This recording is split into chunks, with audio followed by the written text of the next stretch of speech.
Our next speaker is putting her reputation on the line. She's one of our coaches, and so she's going to come out here and show how it's done. She's a physiotherapist, a researcher, a teacher, and a pathological optimist. There's pills for that. Bernie likes to think outside the square when it comes to intensive care patients, and she has been known to hunt down experts at the Australian Institute of Sport and steal their ideas for how to improve breathing. There's also a name for that. And then inflict those on her patients with great success. When not doing research in ICU, Bernie likes to focus on breathing muscles for other fun things like singing in a choir or running half marathons. She's also a pathological masochist, clearly. Bernie loves being a coach for the 3-minute thesis and pitch for funds competitions, and is one of the reasons I can be slightly ruder to her, and wants UC to be a world leader in science communication. We'll applaud her even just for that, but please welcome, from the Faculty of Health, Dr Bernie Bissett.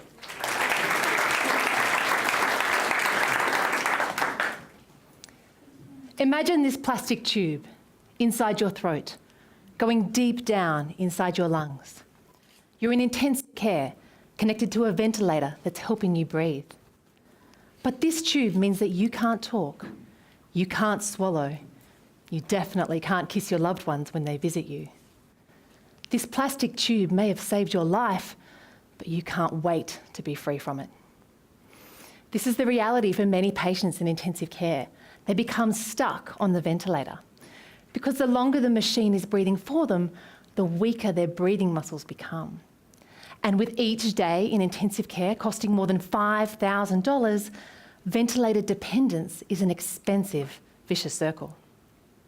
My research has shown that physiotherapists can break this circle by strengthening patients' breathing muscles using a simple spring-loaded device.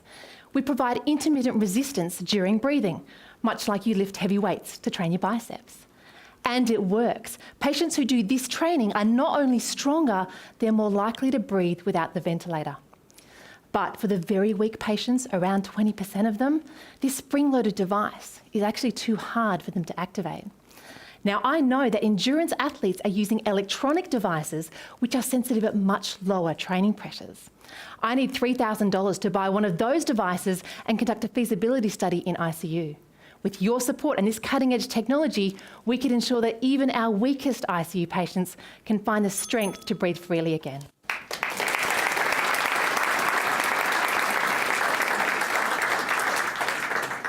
Reputation intact, Bernie.